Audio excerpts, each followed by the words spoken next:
मौलाना इनाम अहमद कासिमी के सभी बयान सुनने के लिए मौलाना इनाम अहमद कासिमी ऑफिशियल को लाइक, कमेंट, शेयर और सब्सक्राइब करें। शुक्रिया। हर शय में अगर आपका जलवा नहीं होता, हर शय में अगर आपका जलवा नहीं होता, होती ही नहीं शाम सवेरा नहीं होता। हर शय में अगर आपका जलवा नहीं होता, होती ही नहीं शाम सवेरा नहीं होता। वो नूर मुजस्सम जो न होता जहाँ में, सूरज भी निकलता तो उजाला नहीं होता। अपनी नज़र को मेरी नज़र से बदल के देख, अपनी नज़र को मेरी नज़र से बदल के देख। जन्नत जो देखना है मदीने में चल के देख। हज़रात गिरामी, मैं और जितने भी हमारे सामाईन किराम हैं, हुफ़ाज़ किराम हैं, उलमाए किराम हैं, अकाबिरीन हज़रात हैं और अतराफ़ नानपारा लखीमपुर के मेहमान, हमारे ज़िला बहराइच के सीतापुर से भी मेहमान आए हैं। सिर्फ इस वजह से आए कि हम हज़रत का बयान सुनेंगे, हज़रत से दुआ लेंगे। तो मैं ऐसी शख्सियत को आपके सामने लाना चाहता हूँ जो नमूने असलाफ़ आरिफ बिल्लाह हज़रत मौलाना मोहम्मद इनाम साहब काशगंज, खलीफे मजाज हज़रत मौलाना शाह अबरारुल हक साहब हरदोई रहमतुल्लाह अलैह। मैं बड़े अदब, बड़े एहतराम के साथ हज़रत को दावत देता हूँ कि हज़रत वाला तशरीफ़ लाएँ और हम सब के लिए दुआ और नसीहत से है माला माल फरमाएँ। अल्हम्दुलिल्लाहि व कफ़ा व सलामुन अला इबादिहिल्लज़ीना इस्तफ़ा, अम्मा बअद। फ़क़द क़ाल रसूलुल्लाहि सल्लल्लाहु अलैहि वसल्लम, कुल्लु ग़ुलामिन मुर्तहिनुन औ रहीनतुन बिअक़ीक़तिही औ कमा क़ाल अलैहि सलातु वस्सलाम।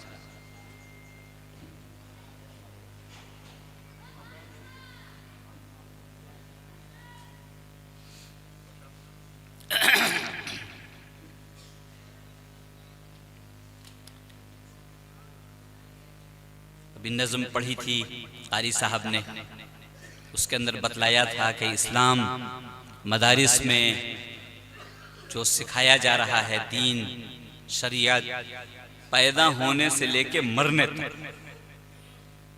ये शेर सुन करके सोचा कि पैदाइश के बारे में इस्लाम क्या बताता।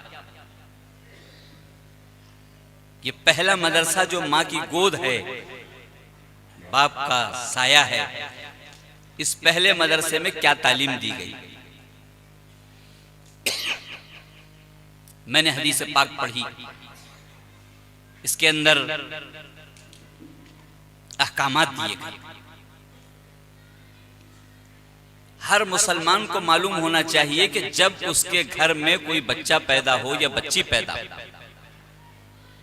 क्या तालीम है। पहले दिन उसको 3 काम करने और 7वें दिन उसको 5 काम करने। अगर मदारिस ना हो तो फिर हमें ये सारी चीजें ना मालूम हो। जैसे जानवर के यहां बच्चे पैदा हो जाते हैं, वैसे हमारे यहां भी। क्या शानदार! किसी मजहब में ऐसे अहकामात नहीं मिले।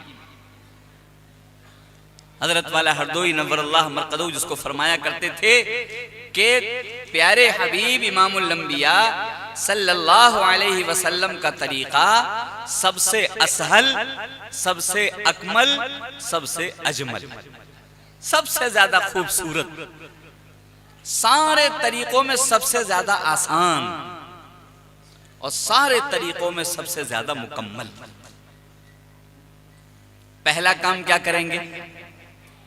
बच्चे की पैदाइश के बाद पहला काम होगा इसको नहलाना, गुस्ल दे। पूरी दुनिया के साइंसदां अभी तक जिस तहकीक पर पहुंचे हैं वो कहते हैं कि नहलाना नुकसानदेह। अगर नहलाया गया तो बच्चा बीमार हो जाएगा। पूरी दुनिया के साइंसदां, ईमान वाला ललकार कर कहता है अभी तुम्हारे पास इल्म आया ही नहीं, अभी तुम नावाकिफ। इल्म तो वो है, तहकीक तो वो है जो इमामुल अंबिया जनाब मोहम्मद रसूलुल्लाह सल्लल्लाहु अलैहि वसल्लम के दरबार से मिली।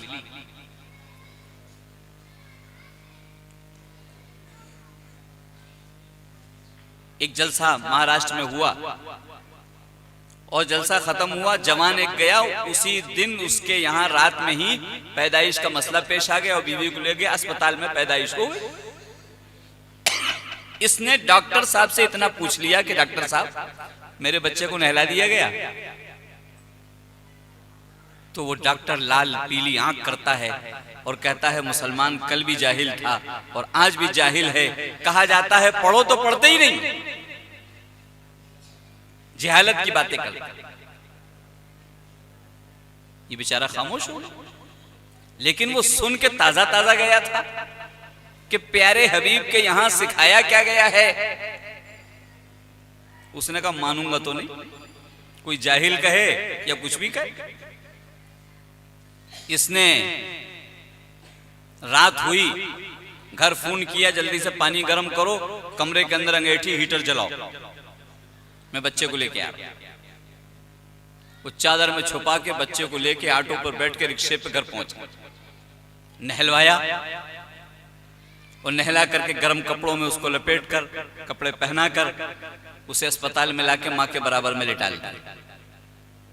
मैं तो चला आया, फोन आया उसका दूसरा, कहने लगा मौलवी साहब सुबह हुई, डॉक्टर आए और आने के बाद उन्होंने सारे बच्चों का मुआयना किया, जांच की और उसके बाद कहा वो जो खान साहब टहल रहे उन्हें बुला के। और जैसे ही वो कंपाउंडर मुझे बुलाने के लिए आया, मैं समझा कुछ न कुछ बीमारी लग गई और डॉक्टर कल वैसे ही लाल पीला हो रहा था, आज और डांटे। लेकिन मैंने दिल में सोच लिया कि अगर मेरा बच्चा मर भी गया तो मैं कहूंगा मेरे प्यारे हबीब के तरीके पर मरा है, मैं उससे गमज़दा नहीं। ये सोच के डॉक्टर के पास आया। डॉक्टर ने कहा आपने बुलाया कि हाँ। क्यों बुलाया? कहा इसलिए बुलाया है कि तुम्हें खुशखबरी दे दी जाए। क्या खुशखबरी है?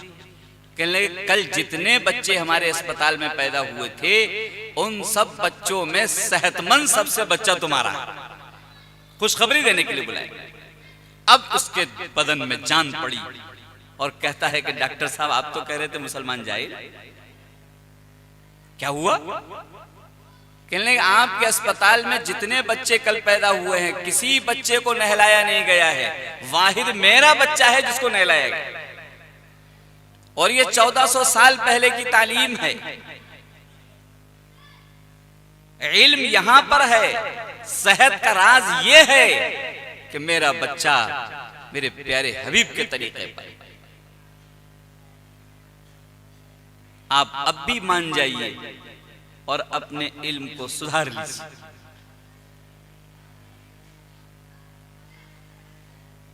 हर काम में नियत है। इन्नमल अमालु बिन्नियात, नमाज से पहले नियत, रोजे से पहले नियत, ज़कात से पहले नियत, हज से पहले नियत। तुम नहला रहे हो अपने बच्चे को, क्या नियत कर रहे हो?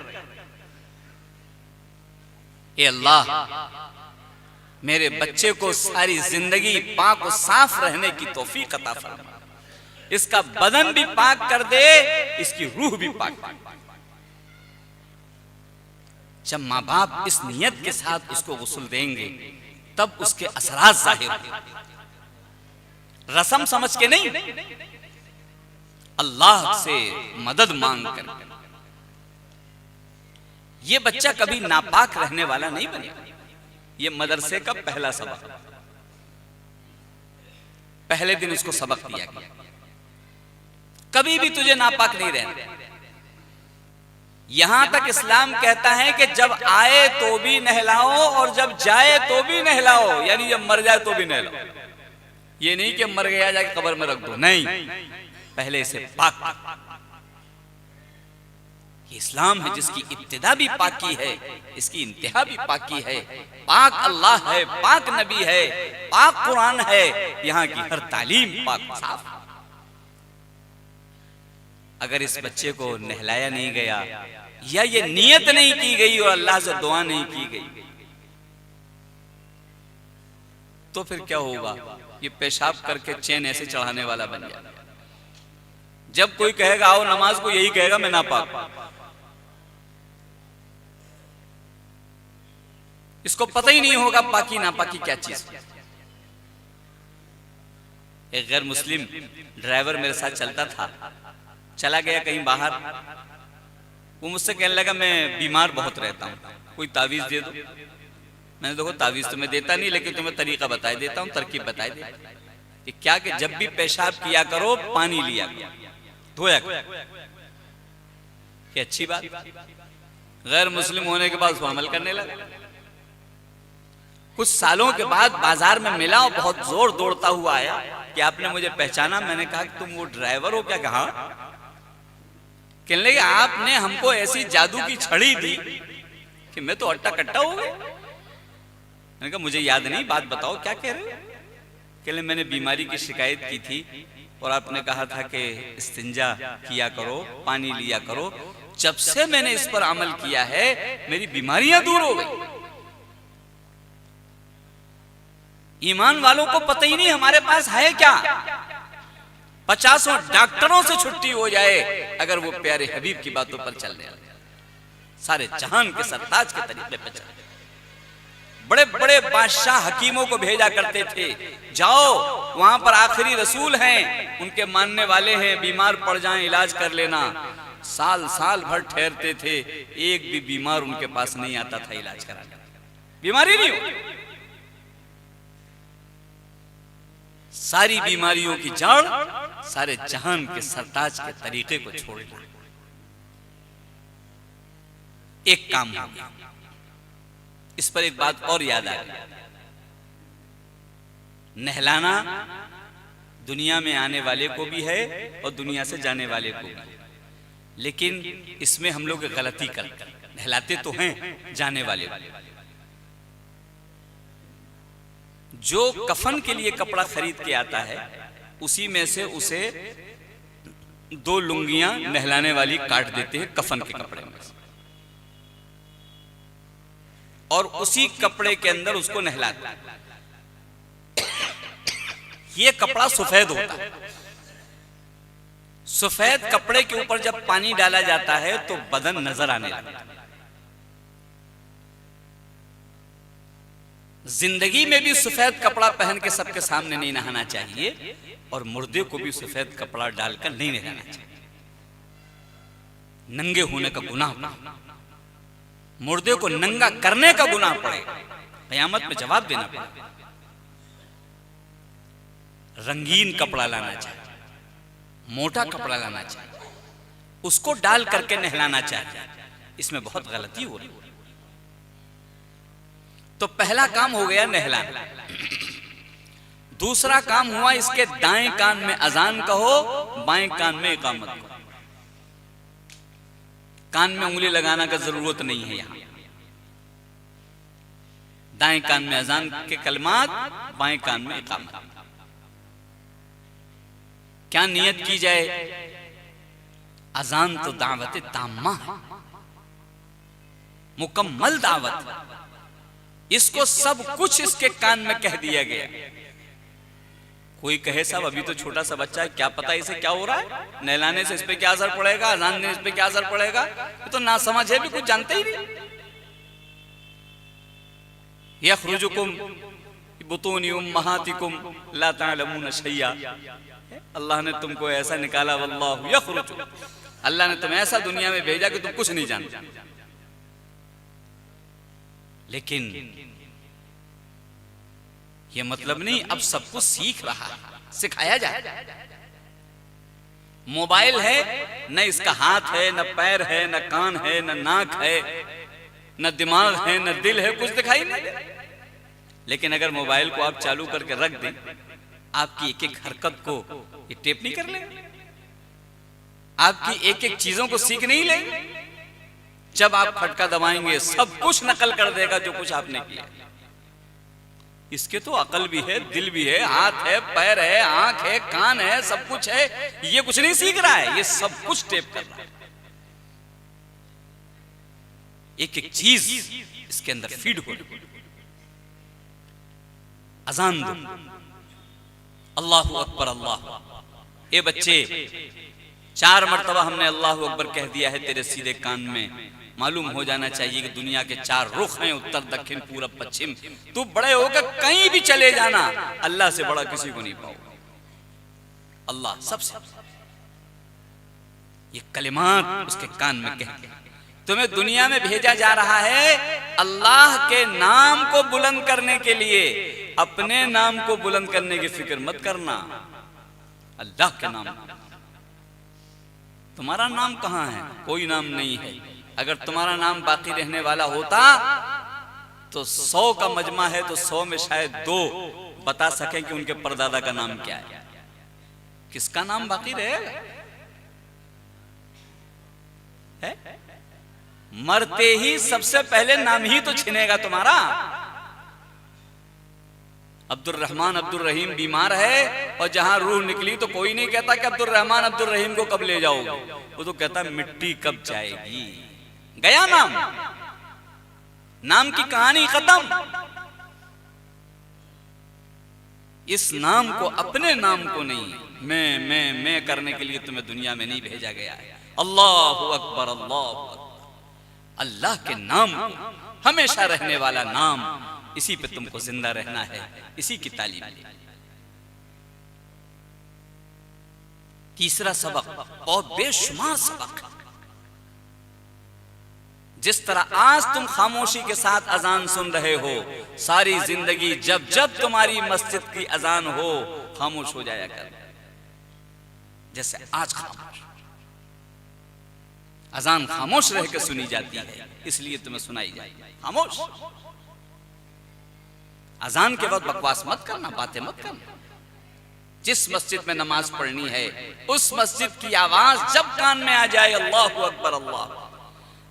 बचपन में अल्लाह ने मुझे खामोश रहकर अजान सुनाई थी, आज भी मुझे खामोश रहने का हुक्म मिला। खामोश। ये भी सबक इस बच्चे को पढ़ा दिया गया कि जिस तरह हमको अल्लाह की और उसके रसूल की इताअत करनी है, इसी तरह सहाबा की भी माननी है। ये सबक भी उसी दिन पढ़ा दिया। क्यों? क़यामत तक ऐसे लोग आने वाले थे, जो भी फिरका गलत राह पर जाएगा सबसे पहले वो सहाबा को छोड़ेगा, तब फिरका बनेगा। उठा के देख लो हिस्ट्री पूरी, जो अलग फिरका लेके गया, या तो उसने सहाबा की बातों को छोड़ा या फिर सहाबा को छोड़ा, गलत फिरका बन गया। बहुत से लोग कहते हैं हम तो अल्लाह उसके रसूल की मानेंगे, सहाबा की नहीं मानेंगे। पहले दिन बच्चे को बता दिया गया, देख अजान सुन ले, ये अजान अल्लाह ने सहाबा के जरिए से राइज फरमाई है। ये वो तुम्हें सुनाई जा रही है।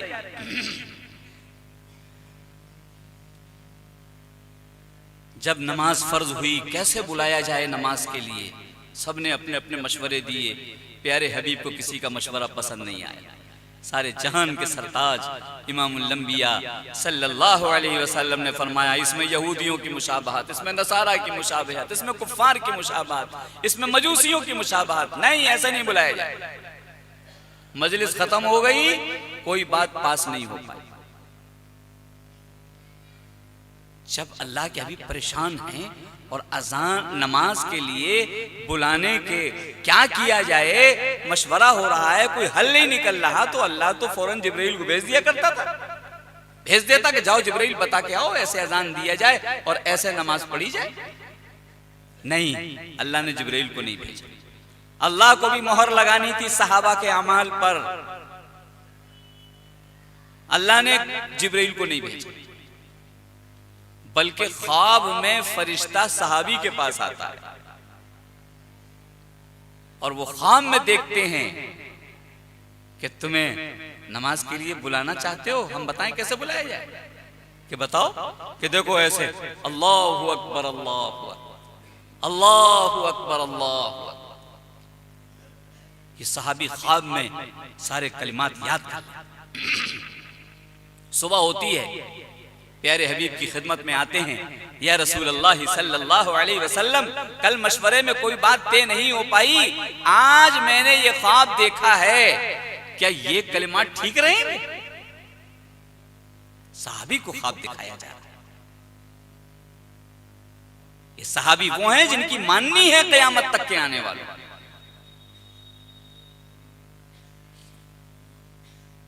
एक ने आके कहा, दूसरा, अरे मैंने भी यही ख्वाब देखा। हजरत उमर रजी अल्लाह तआला, या रसूल अल्लाह मैंने भी यही ख्वाब देखा। ये सहाबा है। बुलाओ बिलाल, बताओ क्या क्या कलिमात हैं। बिलाल खड़े होकर पुकार। अब नमाज के लिए क़यामत तक ऐसे ही बुलाया जाया करेगा। ये सहाबा से चीज साबित हो रही है। और फिर सारी जिंदगी जब तक आप अवाम के दरमियान में रहे, 5 वक्त की नमाजों में से किसी भी नमाज की अजान सारे जहान के सरताज इमामुल अंबिया जनाब मुहम्मदुर रसूलुल्लाह सल्लल्लाहु अलैहि वसल्लम ने नहीं दी। एक वक्त की भी अजान नमाज के लिए नहीं। किसका अमल है ये? सहाबा का अमल है। और ये खाली सुन्नत नहीं, शायर इस्लाम में से करार दिया गया। शायर इस्लाम, वमन युअज़्ज़िम शाइर अल्लाह, पूरी दुनिया में राइज। तो बच्चे को पहले दिन बता दिया गया कि अल्लाह और उसके रसूल की भी मानी जाएगी, और अलैकुम बिसुन्नती व सुन्नतिल खुलफाए राशिदीन अल महदीयीन। सहाबा का वह तरीका सुन्नत है, उसको भी माना चाहिए।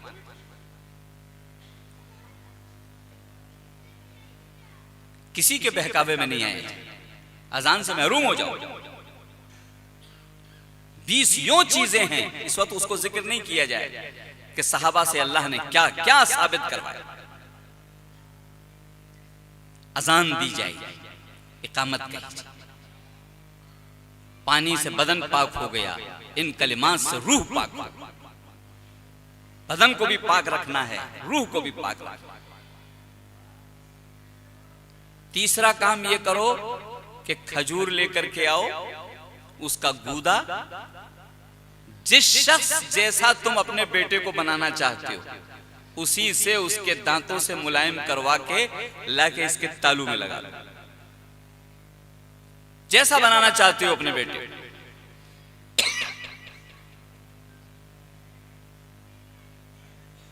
साइंसदान अभी पानी तक तो नहीं पहुंच पाए, लेकिन यहां पहुंच गए।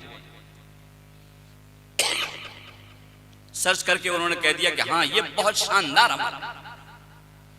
बच्चे के दिमाग की सारी रगें खुल जाती हैं, बेहतरीन ज़हीन किस्म का ये बच्चा बन जाता है अगर उसके तालू पर खजूर लगा दी जाए। हमसे क्या लेना देना इन लोगों से? साइंसदानों पर हम ईमान थोड़ी लाएं। हम तो ईमान सारे जहान के सरताज इमामुल अंबिया जनाब मुहम्मदुर रसूलुल्लाह सल्लल्लाहु अलैहि वसल्लम पर मालूम हो गया। और ये सबक पढ़ा दिया गया इस बच्चे को कि मुझे तुझे मुत्तकी बनाना है, नेक बनाना है, जाकिर बनाना है, जिक्र करने वाला बनाना है। इसलिए मैं ये खजूर तेरे तालू में लगा रहा हूं। हलाल खाने वाला मुझे बनाना है, हराम खाने वाला नहीं बनाना। पाक व तय्यब खाने वाला। ये उस वक्त दुआ करके इसके तालू पे खजूर लगा लगा।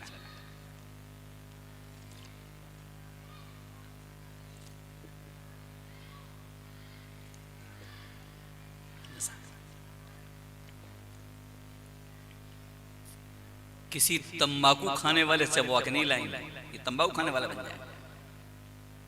गुटखा खाने वाले से, बीड़ी पीने वाले, सिगरेट पीने वाले से, ये बदबू सब खजूर में लग के उसके तालू में चली जाए।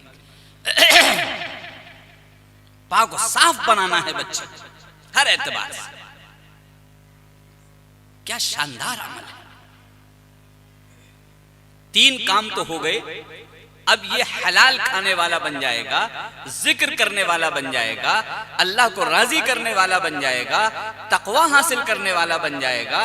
अकाबरीन का तजर्बा लिखा हुआ है कि जिस जैसी खजूर जिस बुजुर्ग से चबवा के लगा दी, अल्लाह ने उस बच्चे को उसी बुजुर्ग की आदत पर डाल दी।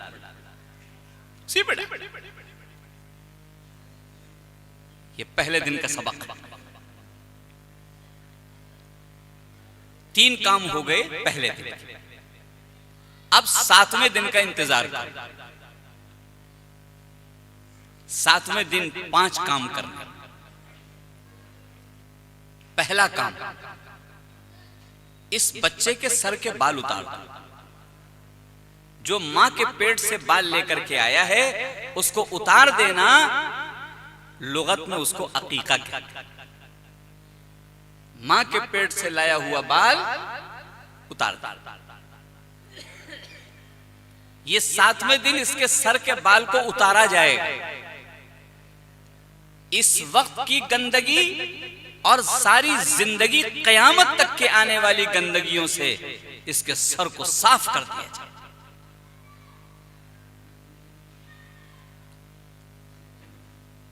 अल्फाज जो हैं सारे जहान के सरताज इमामुल लंबिया जनाब मुहम्मदुर रसूलुल्लाह सल्लल्लाहु अलैहि वसल्लम के, वो ये हैं कि तुम्हारा बच्चा गिरवी रखा हुआ है, मुर्तहिन रहीना, गिरवी रखा। जो चीज गिरवी रखी हुई होती है उसकी कीमत घटती रहती है जब तक कि गिरवी से उसे बाहर ना निकाला जाए, कीमत घटती है। अगर तुमने इसको बाहर ना निकाला तो हर बुरी खसलत इसके अंदर आ जाएगी। इसको आजाद कर। पहली चीज किस तरह, इसके सर के बाल उतार।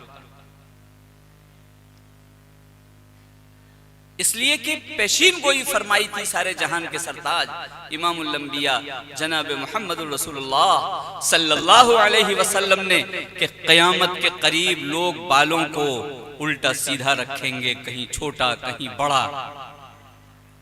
तो आपने फरमाया था अल्लाह की लानत होगी उसके सर पर।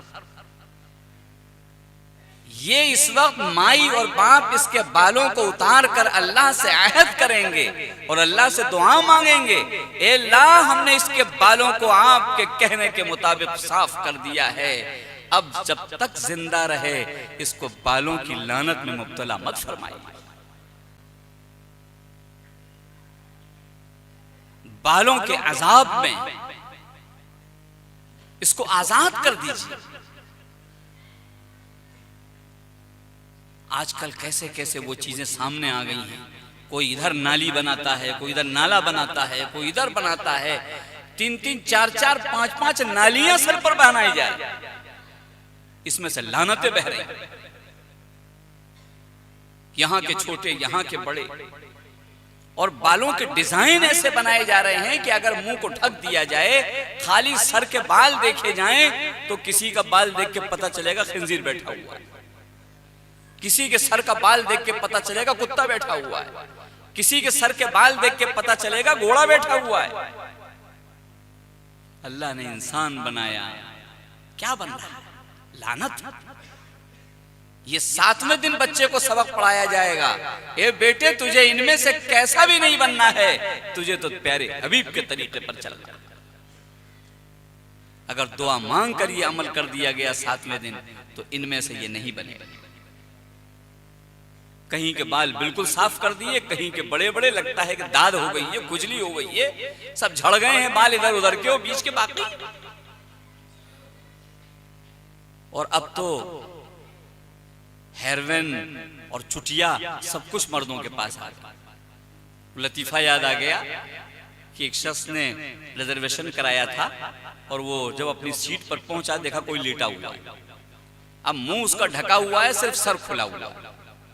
अब ये परेशान है कि ये जो मेरी सीट पर लेटा हुआ शख्स है ये मर्द है या औरत है, इसको उठाऊं कैसे? अगर कहता हूं लड़की उठ जा तो कहेगा अंधा हो कि मैं मर्द नजर नहीं आ रहा, मामला टेढ़ा हो जाए।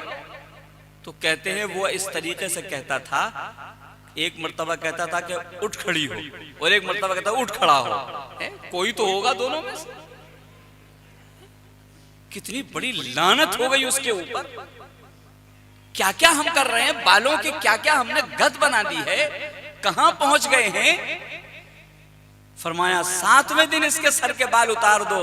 ए अल्लाह, इनमें से कैसा भी मेरे बच्चे को मत बनाइएगा, सिर्फ प्यारे हबीब की तरह इसको बनाइएगा कि ये बाल चारों तरफ छोटे रखे, दरमियानी रखे, बड़े रखे, कैसे भी रखे, दाएं बाएं ऊपर पीछे सब बिल्कुल बराबर होना चाहिए।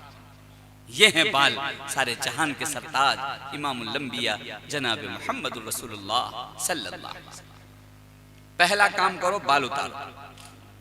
दूसरा काम ये करो कि इन बालों को तुलवा करके इसके वजन के बराबर चांदी या उसके बराबर पैसा सदका कर दो। 7वें दिन ये बच्चा सदका करने वाला बन गया।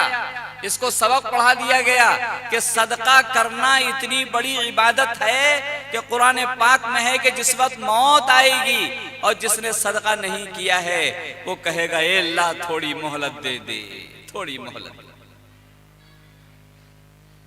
फ़अस्सद्दक़ू, ताकि मैं कुछ सदका कर, मुझे थोड़ी सी जिंदगी और दे।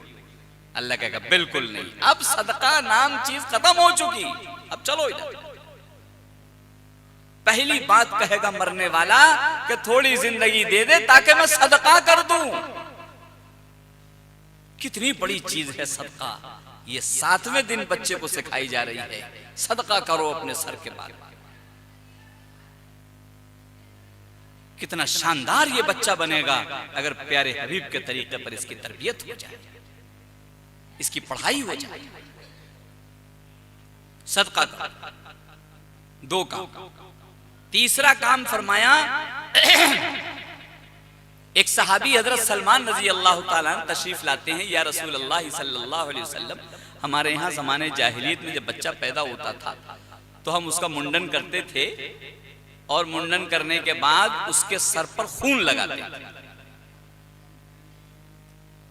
क्या अब भी खून लगाएं?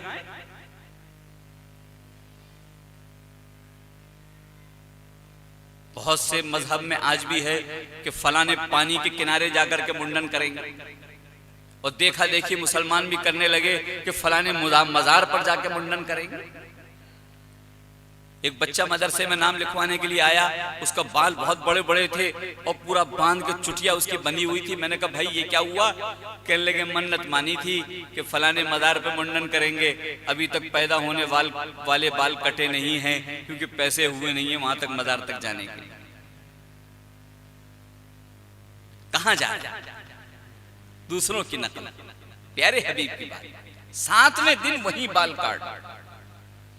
फरमाया नहीं, खून नहीं लगाया जाएगा। इस बच्चे को नापाक नहीं बनाना। खून तो नापाक होता है, खून में बदबू होती है, खून हराम है। इसके सर पर हराम चीज लगाओगे, नापाक लगाओगे, बदबू लगाओगे? नहीं, जाफरान लेकर के आओ। जाफरान, उसकी पत्तियों को खोलो पानी में और उस पानी को, जाफरान को इसके सर पर लगाओ, खुशबू इसके सर पर बसाओ। मेरे मजहब का हर हर अमल खुशबूदार है, इसकी खुशबू से सारी दुनिया महकती है। ये बदबू और नापाक और हराम चीज को लेकर नहीं। इस वक्त भी इसको खुशबू लगाओ जाफरान की, और जब मरता है तब भी फरमाया चाहे मर्द हो या औरत, नहलाने के बाद इसके सर पर खुशबू इत्र लगाओ। आया है तब भी और जाएगा तब भी, ये सर खुशबुओं के अंदर बसाया गया है, इस पर बदबू नहीं लगी। जाफरान, इसके फवायद बयान किए जाएं तो कयामत तक नए नए फायदे निकल के आते रहेंगे, बात मुकम्मल नहीं, क्योंकि ये अमल है बताया हुआ सारे जहान के सरताज इमामुल अंबिया जनाब मुहम्मदुर रसूलुल्लाह सल्लल्लाहु अलैहि वसल्लम। बदबू नाम की चीज नहीं, सर पर गंदगी नाम की चीज नहीं। अगर ये अमल न किए और अल्लाह से दुआएं न मांगी और नियतें नहीं की तो ये बड़ा होगा तो मस्जिद में भी पहुंचेगा तो ढूंढेगा कि वो गंदी टोपियां कहां हैं। गंदी, जिसको 100 लोगों ने पहन के उतारा हो, जिसको 5-5 साल लोगों ने उतारा हो, जिसको पहन पहन के काली कर दिया गया हो, वो प्लास्टिक और चटाई की टोपी वो सर पर रखूंगा, इसलिए खुशबू तो बसाई नहीं गई थी, बदबू इसके सर पर है, मिजाज बदल जाएगा इसका। वो 50 रुपए की टोपी नहीं खरीदेगा खुशबू वाली साफ सुथरी, वो हर गंदगी दिमाग में भी बसा चुका है और हर गंदगी अपने सर पर रखने को भी तैयार है। उतारा हुआ कुर्ता किसी का नहीं पहनता, लेकिन उतारी हुई टोपी जरूर सर पर रखेगा। जिस मस्जिद में जाओ इतनी टोपियां रखी हुई हैं काली काली, 5-5 साल लोगों की सर के मैल उसमें जमे हुए, लेकिन उसको कोई एहसास नहीं मैं सर पर क्या रख रहा हूं और क्या कर रहा हूं। हजरत वाला हरदोई नव्वरल्लाह मरकदहू जहां मस्जिद में टोपी रखे हुए देखते थे तो नमाजियों सवाल करते थे कि ये बताओ भाई, ये टोपी अपनी ससुराल पहन के कौन जाएगा, हाथ उठाओ। तो कोई सा हम तो नहीं जाएंगे, एक आदमी नहीं मिले। तो हजरत फरमाते थे, फिर हजरत के चेहरे का रंग बदल जाता, फरमाते थे इंसाफ से बताओ तुम्हारी ससुराल बड़ी है या अल्लाह का दरबार बड़ा है? तुम अल्लाह के दरबार में टोपियां पहन रहे हो? मैं लाने वाला भी मुजरिम और मुतवल्ली अगर उसको ना हटाए तो वो भी मुजरिम। अल्लाह के दरबार का मजाक हो रहा है। सर पर सफाई सुथराई खुशबू रखने का हुक्म है, ये बदबू और गंदगी रख रहा है और अल्लाह के सामने खड़ा हो रहा है। हजरत उन टोपियों को जलवा दिया करते। ये सबक 7वें दिन का है। सर पर हमेशा ये पाक और साफ खुशबू रखने का आदी बनेगा। दिमाग के अंदर भी खुशबू होगी और दिमाग के बाहर भी खुशबू। क्या काम हो गए भाई? क्या काम हो गए 7वें दिन के? 3 माशाअल्लाह। सब लोग गौर से सुनो। पहला काम बाल उतारना, दूसरा काम सदका करना और तीसरा काम जाफरान की खुशबू। चौथा काम, ये वो काम है जो सारे जहान के सरताज इमामुल अंबिया जनाब मुहम्मदुर रसूलुल्लाह सल्लल्लाहु अलैहि वसल्लम ने अपने नवासों, अपने बेटों, अपनी बेटियों के साथ किए।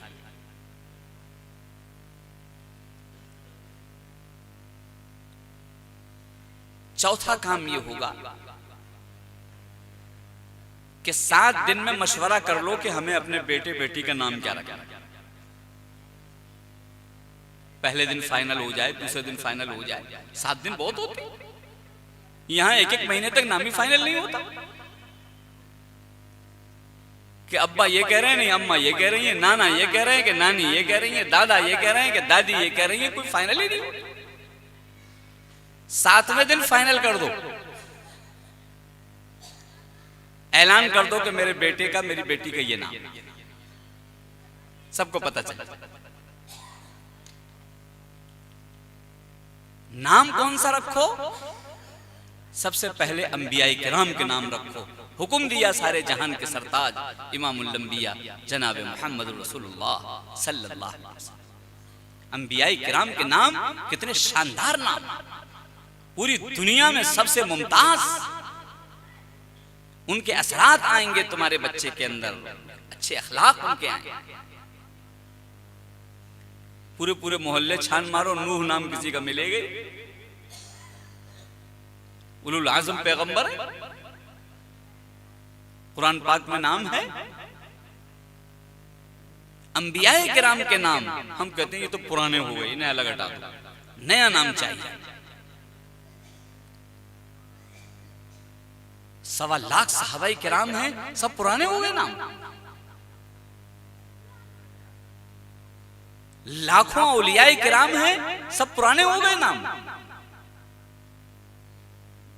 नया नाम से मतलब है किसी हीरो का नाम बता दो, किसी नाचने वाले का बता दो, किसी ठुमके लगाने वाले का बता दो, ये नया नाम है।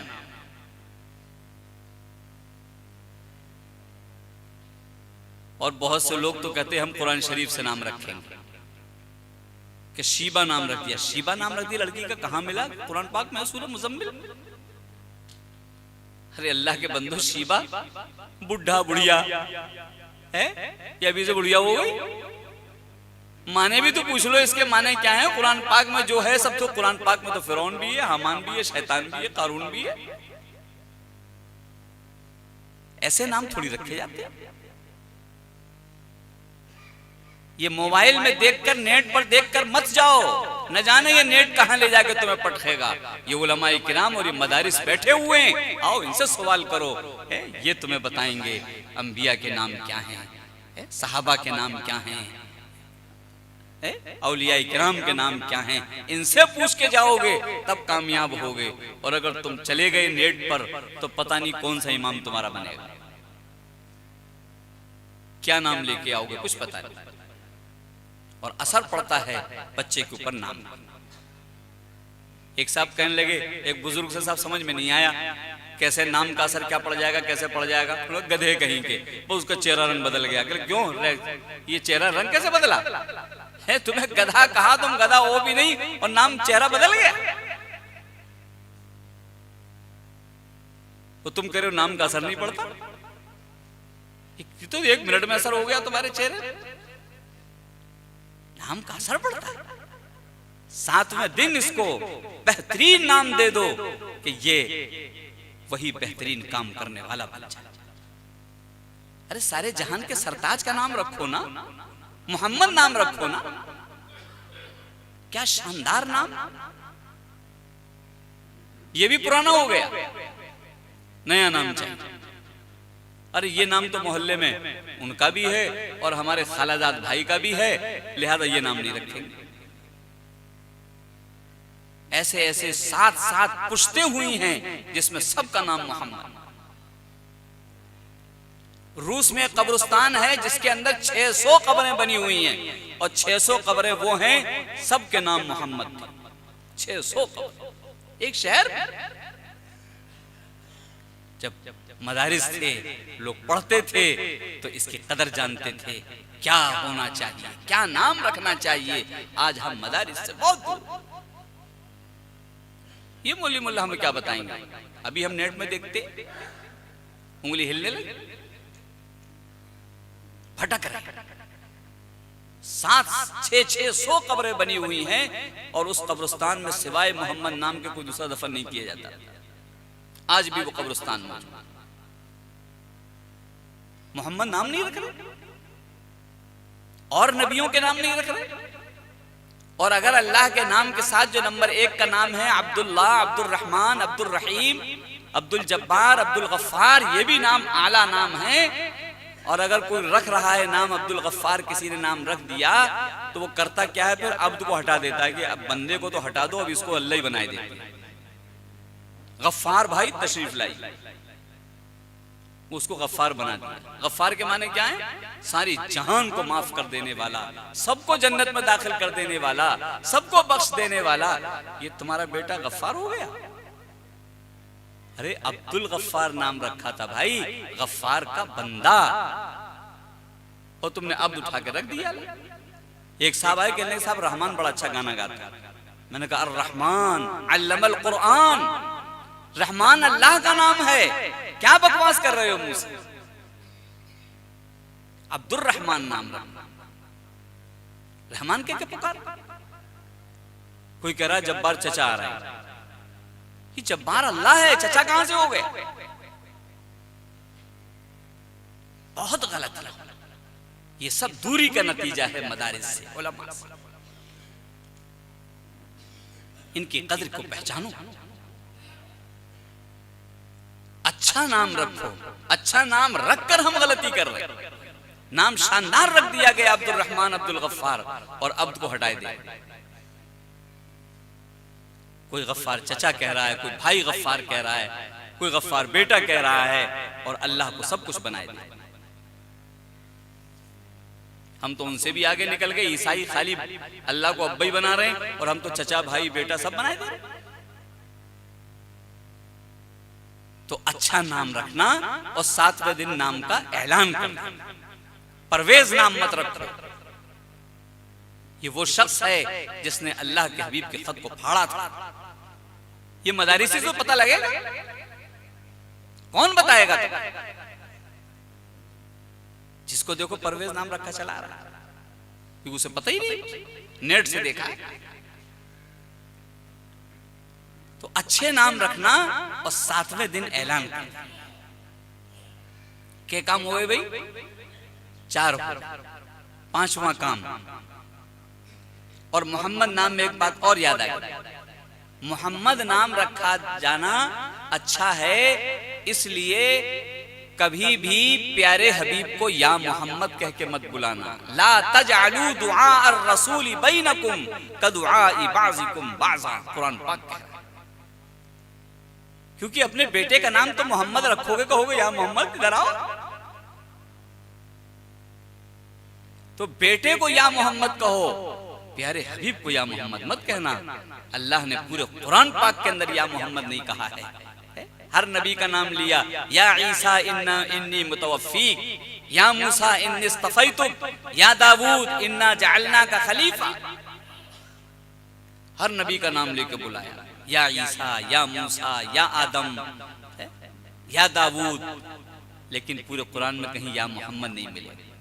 ऐसे तो तुम अपने बेटे को पुकारोगे, प्यारे हबीब को ऐसे पुकारोगे? ऐसे तुम एक दूसरे को पुकारोगे, प्यारे हबीब को ऐसे पुकारोगे? तौहीन हुई। कोई या मोहम्मद कहकर प्यारे हबीब को ना बुलाए। देखो अल्लाह ने कुरान में कैसे बुलाया, या अय्युहर रसूल, या अय्युहन नबी, या अय्युहल मुज़्ज़म्मिल, या अय्युहल मुद्दथिर, कहीं या मोहम्मद नहीं मिले। ऐसे तो अपने बेटे को बुलाना, अपने भाई को बुलाना, ये प्यारा नाम रख करके। प्यारे हबीब को ऐसे नहीं बुलाया जाए। लेकिन हमने क्या किया? मस्जिदों को देखो, इधर या अल्लाह लिखा, इधर या मोहम्मद लिखा। घर बना रहे हैं, अपने दरवाजे पर या मोहम्मद लिख रहे हैं। कैलेंडर छाप रहे हैं, उस पे या मोहम्मद लिख रहे हैं।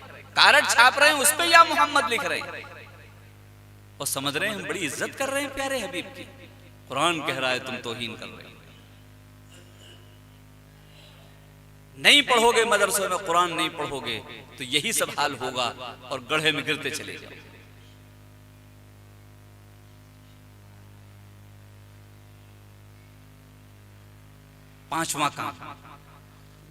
पांचवा काम यह है कि अल्लाह ने गुंजाइश दी है, लड़का है तो 2 बकरा या बकरी लियाओ, या 1 बकरा 1 बकरी कर लो, हर तरीके से इजाजत है। लोगों ने जो मशहूर कर रखा है लड़के के लिए बकरा और लड़की के लिए बकरी, गलत बात।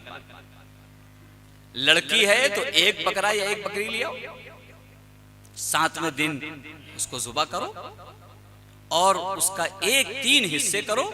1 हिस्सा जाकर उन लोगों को दे करके आओ जिनके यहाँ बकरी के गोश्त पकाने के पैसे नहीं हैं। सड़क के किनारे बैठकर रिक्शा चलाते हैं, कहां से आए उनके पास? ये बच्चा 7वें दिन उन रिक्शा चलाने वालों को, उन ठेला ठगेलने वालों को ये बकरी का गोश्त खिलाए, रिश्तेदारों को खिलाए, घर वालों को खिलाए।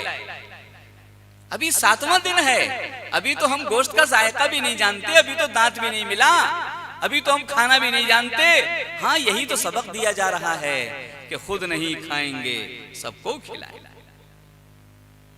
7वें दिन गरीब भी हमसे फैज़याब होगा, रिश्तेदार भी हमसे फैज़याब होंगे, खानदान भी हमसे फैज़याब होगा। हम खुद नहीं खाएंगे, सबको खिलाए। हम भूखे रहेंगे और सबको खिलाए। ये 7वें दिन का सबक है। जिसने ये सबक पढ़ा दिया, ये बच्चा इन्हीं आदात को लेके उठेगा, फिर ये ऐसा बच्चा बनेगा जैसा हुजूर के सामने मेहमान घर में आ गया है। कोई भी एक वक्त का, एक आदमी का खाना है, या बीवी खा ले, या शोहर खा ले, या मेहमान खा ले, क्या करें? मेहमान को खिलाओ, हम भूखे रहेंगे, मेहमान को खिलाएंगे। इस्लाम सबक देता है 7वें दिन खुद न खाओ, दूसरों को खिलाओ। अब बीवी कहती है कि खाना जब सामने रखा जाएगा और आप बैठेंगे साथ में, तो मेहमान खाएगा, पहले तुम खाओ तब हम खाएंगे, तो फिर तो मेहमान का पेट नहीं भरेगा। क्या किया जाए? कहा ये किया जाए कि हम चिराग संभालने आएंगे कि लाओ इसकी जरा बत्ती ठीक कर दें, रोशनी कम हो रही है, और बजाय संभालने के उसको बुझा दें। जब अंधेरा हो जाए तो आप खाली मुंह चलाते रहिएगा, आवाज निकालते रहिएगा, और मेहमान समझेगा ये खाना खा रहे हैं, वो पेट भर के खाना खा रहे हैं। ये अदाएं बचपन की हैं, ये 7वें दिन की हैं। हम नहीं खाएंगे, दूसरों को खिलाएंगे।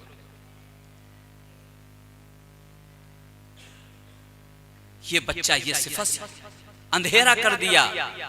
अल्लाह के लिए अंधेरा और रोशनी बराबर? अल्लाह ने तो हमें पैदा किया है 3-3 अंधेरों में, रात का अंधेरा, पेट का अंधेरा, रहम का अंधेरा, और फिर बारीक बारीक आंखें और दिमाग, और क्या नहीं बना दिया अल्लाह ने। वहां रोशनी अंधेरा बराबर है। ये अल्लाह को राजी करने के लिए अंधेरा करके मेहमान को खाना खिला रहे हैं, खुद भूखे रह रहे हैं। अल्लाह ने हजरत जिब्रील को भेज दिया प्यारे हबीब इमामुल अंबिया सल्लल्लाहु अलैहि वसल्लम के पास, आप बता दो जा करके, अल्लाह इनसे राजी हो गए। ये 7वें दिन सबक पढ़ाओ। हमने ये सबक नहीं पढ़ाया। हमारा अकीका कैसे होता है? हम ये कहते हैं कि साहब 7वें दिन का क्या मतलब है, हुजूर ने कहा है, कहने दो। हम तो ये देखेंगे रिश्तेदार किस तारीख में इकट्ठा हो सकता है। वो फलाने भाई की बच्चों की छुट्टियां मई में होंगी और फलाने की छुट्टी फला दिन होंगी, लिहाजा ऐसी तारीख रखो कि सारा खानदान घर पे आ जाए, तब अकीका होगा, उससे पहले नहीं होगा। अच्छा भाई, सब लोग क्यों इकट्ठा हो रहे हैं? इसलिए इकट्ठा हो रहे हैं कि तुम एक बोटी सामने रखो और उसके बदले में इससे गिफ्ट वसूल कर लो।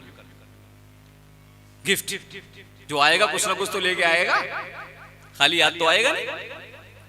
अगर ये 250 ग्राम गोश्त एक आदमी के गरीब के घर भेज देता, उस घर में 10 लोग होते, थोड़ा आलू मिलाकर के 10 लोगों के पेट भर जाते 250 ग्राम गोश्त के। अब जब गिफ्ट वसूल करने का तुमने काम शुरू किया है और बिजनेस करना चाहा है, तो फिर क्या करेगा? जो एक आदमी आएगा वो तुम्हारा 250 ग्राम गोश्त एक आदमी खराब कर जाएगा। चूसा और डाला, चूसा और डाला, कह रहे इसमें ये चर्बी है, ये फला है, ये फला है। कि जब हमने 500 का गिफ्ट दिया है, 200 किराया लगा के आए, 700 रुपए खर्च करें, तुम्हारे 250 ग्राम गोश्त भी खराब नहीं करेंगे। इतना तो करना ही करना है। सारा सत्यानाश। और सदका करने का हुक्म दिया है कि सदका करो, सबको खिलाओ। और ये क्या कह रहा है कि 10-10 हजार के 2 बकरे आए, 20,000 रुपए हुए थे। शाम को हिसाब जोड़ता है कि जरा ये देखो गिफ्ट कितना आ गया है। अब वो जोड़ा गया कि 20,000 खर्च हुए और 30,000 आ गए, अल्हम्दुलिल्लाह। फिर उस पर अल्हम्दुलिल्लाह कह रहा है। अल्हम्दुलिल्लाह कहने का मौका, ये तो बिजनेस कर रहा है। सदका कहां कर रहा है, अकीका कहां कर रहा है? ये तो बिजनेस कर रहा है। 20 लगा के 30 वसूल करें, कोई फायदा मिलने वाला नहीं है। ये गिरवी तुम्हारा बच्चा रखा है, ये गिरवी ही रखा रहे, तुमने सदका नहीं किया है। और ये सारी बुरी खसलतें इसके अंदर मौजूद रहेंगी, ये खत्म होने वाली नहीं है। अब तुमने बिजनेस करके 7वें दिन इसको बता दिया है कि तुम्हें खाली खिलाना नहीं है, एक एक बोटी के पैसे वसूल करने। अब ये क्या करता है बड़े होकर? देखने में आ रहा है। एक जवान बेटे का इंतकाल हो गया, बाप बहुत गमज़दा था। मैं साथ में चला गया तसल्ली के कब्रिस्तान तक। मैंने देखा कि सब लोग मिट्टी दे चुके, ये बाप अपने जवान बेटे की कब्र की मिट्टी बराबर कर रहा है, आंखों से आंसू गिर रहे हैं। इतने में एक घर का आता है, पास में बैठता है और कोहनी लगा देता है। ये कोहनी लगाते ही खड़ा हो जाता है। वो खड़े होकर कहता है, अभी मिट्टी बराबर नहीं हुई है। खड़े होकर कहता है कि भाइयों, देसी परदेसी सब लोग खाना खा के जाते। तो मैंने कहा, कब्रिस्तान में दावत, कब्र के ऊपर दावत, ये कौन सा जमीर है ये? मैंने कहा, क्या किया तुमने?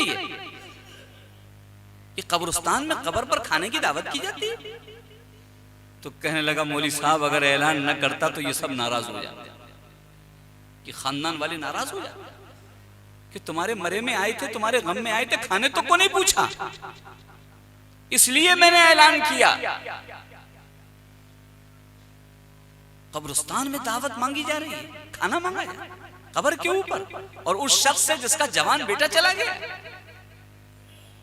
तालीम ये थी सारे जहान के सरताज इमामुल अंबिया जनाब मुहम्मदुर रसूलुल्लाह सल्लल्लाहु अलैहि वसल्लम की कि अगर किसी के यहाँ मौत हो जाए, मोहल्ले वालों, पड़ोसियों, अपने घर से खाना पका के ले जाओ, अपने हाथ से खिलाओ।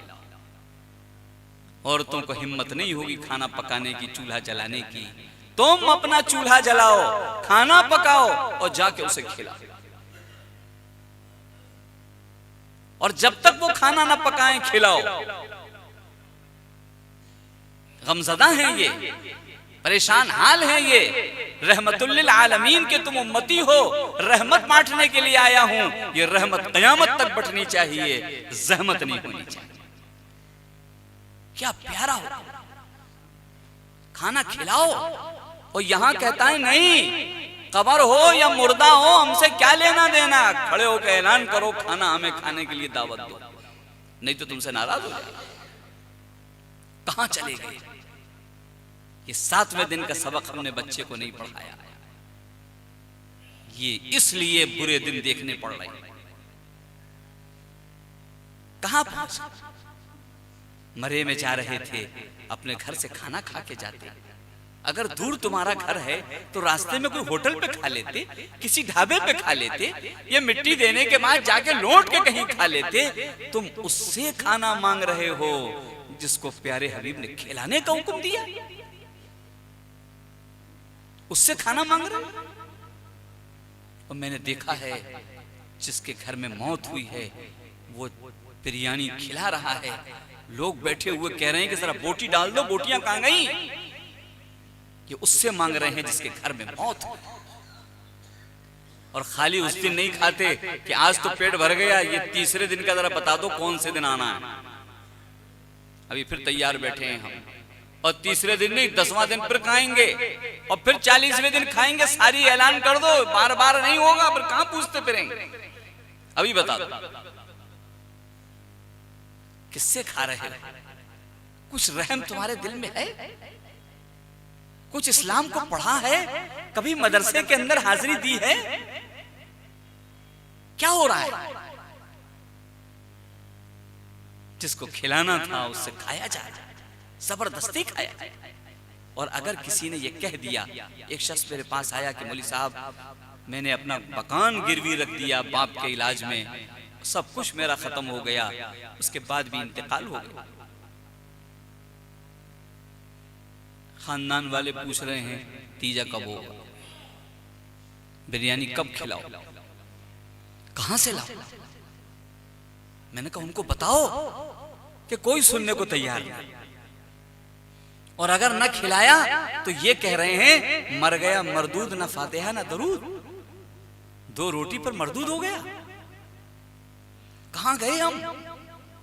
जमीन और आसमान के दरमियान में मरदूद से बड़ी गाली कोई नहीं है। अल्लाह ने शैतान को मरदूद कहा। 2 रोटी पे तुम ऐसी गालियां दोगे? जन्नत का सर्टिफिकेट तुम्हारे हाथ में आ गया है, इसको जन्नत से महरूम कर दो सिर्फ इस बात पे कि तुम्हें 2 बोटी नहीं मिली। कहां जा रहे हैं?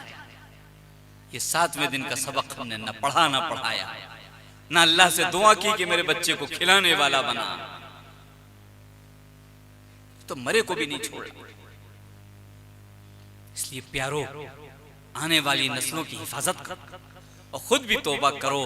यहाँ तो मुझे नहीं पता, मैं अपने यहाँ की बात बता रहा हूँ।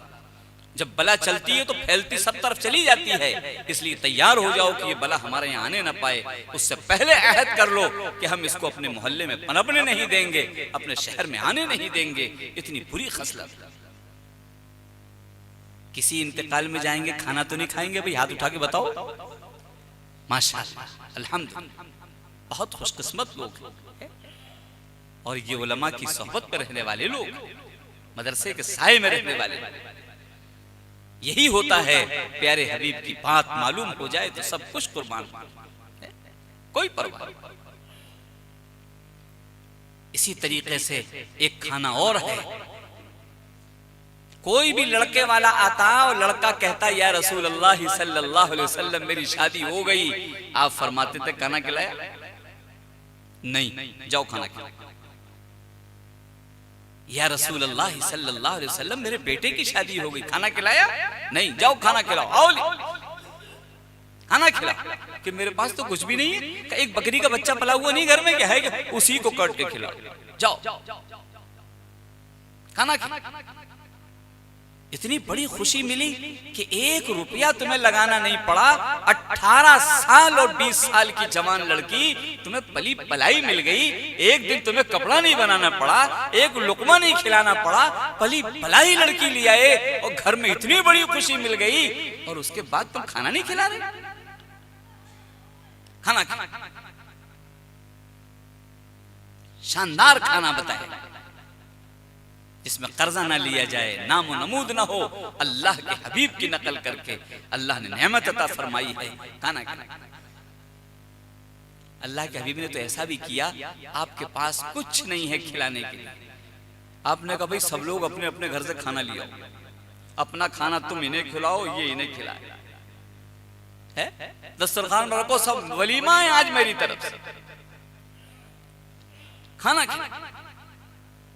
लड़के वालों को, लड़के को बार बार टोका सारे जहान के सरताज इमामुल लंबिया जनाब मुहम्मदुर रसूलुल्लाह सल्लल्लाहु अलैहि वसल्लम। लेकिन एक वाकया भी ऐसा नहीं मिलेगा, किसी ने कहा हो मेरी बेटी की शादी हो गई और हुजूर ने फरमाया हो खाना खिलाओ, एक भी वाकया नहीं।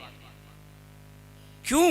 वो रहमतुल लिल आलमीन है, वो जानते हैं रहमत कब होती है और जहमत कब होती है। उन्होंने अपनी 4-4 बेटियां जुदा की हैं, शादियां की हैं। वो रहमत वाला नबी कहता है, सारे जहान के सरताज इमामुल लंबिया जनाब मुहम्मदुर रसूलुल्लाह सल्लल्लाहु अलैहि वसल्लम, किसी लड़की की शादी पे आपने नहीं फरमाया खाना खिलाओ। क्यों? इसलिए कि ये मंजर तो मौत का मंजर है भाई। जिसके घर से लड़की जा रही होती है वो माई और बाप जानते हैं।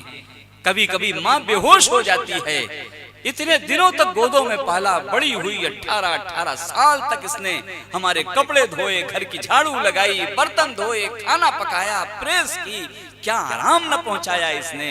हर एक को आराम पहुंचाया, भाई को, बहन को, बाप को, माँ को। कैसा गम का दिन है कि आज ये घर से निकल कर जा रही है, कौन पहुंचाएगा यार।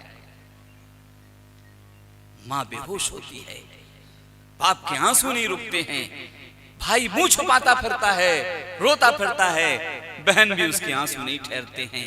फरमाया ये मंजर मौत का मंजर है, यहां खाना नहीं मांगा जाए। रहमत वाला नबी, रहमत का तकाजा है, यहां खाना नहीं खाया जाए। एक जगह से मैं गुजर रहा था, एक शख्स दौड़ा हुआ आया, मुल्क साहब खाना खा लीजिए। मैंने कैसा खाना? भी काय का खाना? कि मेरी बेटी की शादी आज है, मालूम नहीं। मैंने कहा फिर क्या ये खाना खा ली? मैंने कहा जरा इंसाफ से बताओ तुमने खाना खा लिया? तो वो कहता है एक ठंडी सांस लेकर के, मौलवी साहब क्या मेरे हलक से लुकमा उतरेगा आज के दिन? मेरे हलक से लुकमा उतरेगा? मैंने कहा तुम्हारे हलक से नहीं उतरेगा, मुझे क्या तुमने जालिम समझ रखा है? मेरे हलक से उतरेगा? तुमने मुझे क्या समझ रखा? तुम खाना ना खाओ मैं खा लूं? वो ठंडी सांस लेता है कि मौलवी साहब सुबह से 1000 लोग खाना खा के चले गए, किसी ने मुझसे मेरे खाने के बारे में नहीं पूछा। जो आया कहाँ है खाना, कब है खाना, किधर है खाना, जिसको देखो भाई यही सवाल था, किसी ने मेरे खाने के बारे में नहीं पूछा। आप पहले हो जिसने मेरे खाने के बारे में पूछा। क्या हाल, कहां चले गए? कोई कितने भी गम में मुब्तला हो, आपको रोटी चाहिए। इस्लाम ये नहीं सिखाता, सारे जहान के सरताज ये नहीं सिखाते। सारे जहान के सरताज इमामुल लंबिया जनाब मुहम्मदुर रसूलुल्लाह सल्लल्लाहु अलैहि वसल्लम ने किसी बेटी की शादी वाले से कभी खाने के लिए नहीं कहा। हाथ बटाओ उसका, उससे खाना मत मांगो। अब तो हम उस लड़की वाले से कहते हैं कि 500 लोगों को खाना खिलाना है, बहुत है, हमारा खानदान बहुत बड़ा है, सोच समझ के खाना खिलाना। और उससे कहो भाई क्या कर रहे हो, इसके यहाँ क्यों इतने लोग ले जा रहे हो? अरे जितने लोगों को खाया क्या खिलाए नहीं? जिसका खाया उसका तो खिला नहीं है, यानी उधार खाया है, ये इसका बदला उतारेगा। दूसरे के दरवाजे पे इसने खिलाया था तो दूसरे ही के दरवाजे पे हमको खिलाना है, अपने पे नहीं। जैसा इसने खिलाया वैसे हम खिलाए। होता हो जुल्म होता रहे। कितनी बड़े दर्द की बात है, कितने बड़े दुख की बात। जहां खाना खाना चाहिए वहां नहीं, और जहां नहीं खाना चाहिए वहां हम खा रहे हैं और हम उसकी तरफ दौड़े चले जा रहे हैं। वो बड़ा अच्छा खाना समझ रहे, तुम रोते रहो हमें खाना खिलाते रहो। वो लड़की वाला भी बेचारा सिर्फ इसलिए खाना खिलाता है कि जितनों को पैसे बांट रखे हैं जरा वापस तो मिल जाए। अगर ये खाना नहीं खाएगा तो पैसे भी वापस नहीं करेगा, सब हजम कर जाएगा। बात तो ये है, वो अपना गम भूल जाता है पैसे जमा करने के चक्कर में कि मेरे ऊपर क्या बीत रही है। न पानी उतर रहा है हलक से, न लुकमा उतर रहा है, लेकिन उन्हें खिला रहा है। और फिर देखा भी मैंने है कैसी जिल्लत वाला काम है। एक शख्स 100 रुपए दे के गया, दौड़ता हुआ आदमी जा रहा है कि भाई साहब सुनो क्या है, सबके सामने 151 हमने दिए थे, 100 ही दे के जा रहे हैं। इसको तो उतार जाओ, चढ़ाओ मत, कम से कम उतारो तो सही। कितनी जिल्लत की चीज है। हमें इज्जत और जिल्लत की सारी चीजें खत्म हो गई, हमें पता ही नहीं। 100 रुपए हमने दिए थे तो 1 रुपया सैकड़ा सूद भी लेना है। हमने 100 दिए तो तुम 101 दे के जाओ, ब्याज खूब वसूल करेंगे। ये सब मजबूरियां नहीं हैं, ये प्यारे हबीब का तरीका छोड़ रहे हैं। हम बहुत दूर जाए, हमको पलट के आना पड़ेगा रहमत वाले नबी के साए में, और उन अहकामात में जहां रहमत ही रहमत है, जहमत नाम की चीज नहीं है। इंशाअल्लाह इसका भी अहद करते हैं, हाथ उठा के बताएंगे इंशाअल्लाह। लड़की वालों के यहाँ नहीं, ये दर्द भरे के यहाँ खाना नहीं खाना, यहाँ तो हमको खिलाना। अल्हम्दुलिल्लाह ये जलसा कामयाब, ये मदरसों की मेहनत कामयाब, ये उलमा की तकोदू कामयाब। अल्लाह हम सबको इसी तरह सारी जिंदगी एक एक सुन्नत पर मन मिटने की तौफीक नसीब फरमाए। व आखिर दावाना अनिल हम्दुलिल्लाहि रब्बिल आलमीन।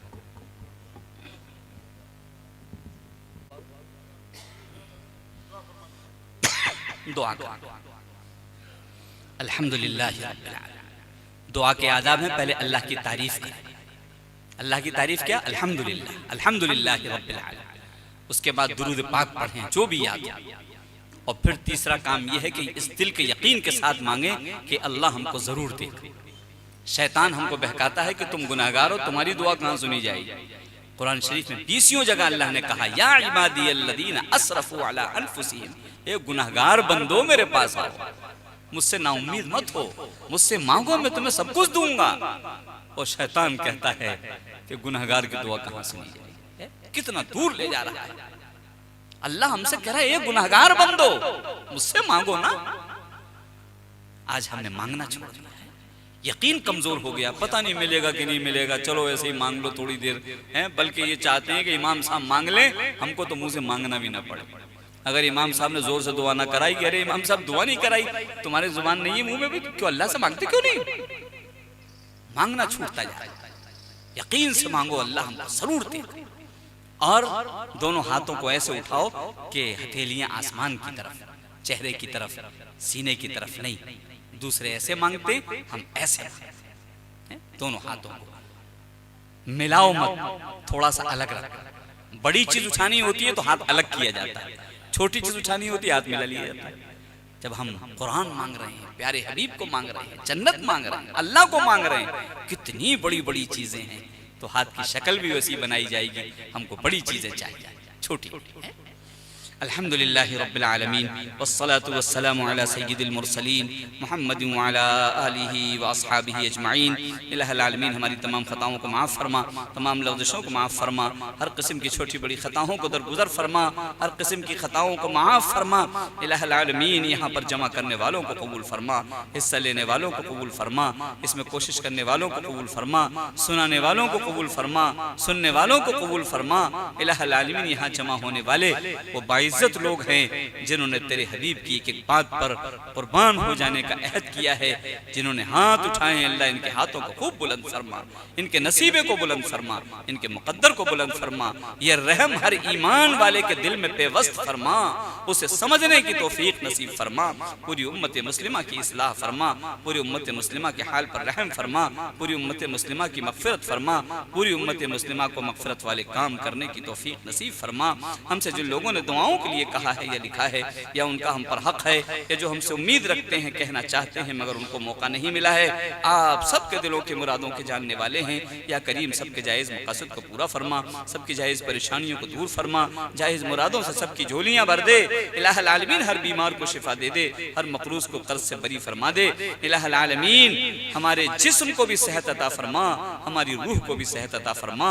जिस्म की बीमारी तो मौत तक ले जाती है, लेकिन रूह की बीमारी तो जहन्नम तक ले जाती है। इलाहुल आलमीन हर बीमारी से हमारी हिफाजत फरमा। इलाहुल आलमीन प्यारे हबीब सल्लल्लाहु अलैहि वसल्लम ने उम्मत के लिए जितनी अच्छी अच्छी चीजें मांगी हैं सब हमको अता फरमा, और जितनी बुरी बुरी चीजों से पनाह मांगी हैं सबसे पनाह नसीब फरमा। इलाहुल आलमीन ईमान की इस्लाम की हवाएं चला दे, जालिमों को हिदायत नसीब फरमा दे, मजलूमीन की नुसरत और मदद फरमा दे। इलाहुल आलमीन जितने लोग दुनिया से चले गए सबको माफ फरमा दीजिए, सब पर रहम फरमा दीजिए, सबकी मगफिरत फरमा दीजिए। इलाहुल आलमीन सारे रिश्तेदारों ने तो साथ छोड़ दिया है, लेकिन आप तो किसी का साथ कभी नहीं छोड़ते। या करीम सब पर करम फरमाइए, सब पर फजल फरमाइए। इलाही ये हाथ आपके दिए हुए हैं, सिर्फ आप ही के सामने फैलाने की तौफीक अता फरमा। किसी दूसरे के सामने ये हाथ फैले इससे हमारी हिफाजत फरमा। ये सर आपने दिया है, सिर्फ आप ही के सामने झुकाना नसीब फरमा, किसी दूसरे के सामने सर झुकाने से हमारी हिफाजत फरमा। ये जुबान आपकी दी हुई है, ये गला आपका दिया हुआ है, ये होंठ आपके दिए हुए हैं। या करीम आपको याद करने में इसको लगाने की तौफीक नसीब फरमा, आपका शुक्र अदा करने की तौफीक नसीब फरमा। इलाहुल आलमीन हम सब लोगों को अपने अपने वक्त पर कामिल ईमान पर खातिमा नसीब फरमा, कलमे वाली मौत नसीब फरमा, कुरान पाक की तिलावत वाली मौत नसीब फरमा। इस मदरसे को भी दीन दूनी रात चौगनी तरक्की अता फरमा। हर मदरसे को, हर दीन के काम करने वाले को, चाहे वो किसी भी लाइन से लगा हुआ हो, खानकाह की लाइन से, मदारिस की लाइन से, तबलीग की लाइन से, तसनीफ की लाइन से, जिहाद की लाइन से, हर एक को कबूल फरमा, हर एक की खिदमत को कबूल फरमा, हर एक को इखलास अता फरमा, हर एक को तेरे हबीब के तरीके पर मरमिटने की तौफीक नसीब फरमा। इलाही हमको मैदान हशर में कुरान पाक की तिलावत करते उठना नसीब फरमा। जिस दिन पुल सराज से कट कट करके लोग जहन्नम में गिर रहे हो, या करीम उस दिन सबका बेड़ा पार फरमा। कुरान पाक की तिलावत करते हुए बिजली की तरह गुजर जाना नसीब फरमा। इलाही हमारी दुआओं को प्यारे हबीब सल्लल्लाहु अलैहि वसल्लम के सदका व तौफील में कबूल फरमा। व सल्लल्लाहु तआला अला खैरि खल्क़िही मुहम्मदिन व अला आलिही व अस्हाबिही अजमईन। आमीन बिरहमतिका या अरहम।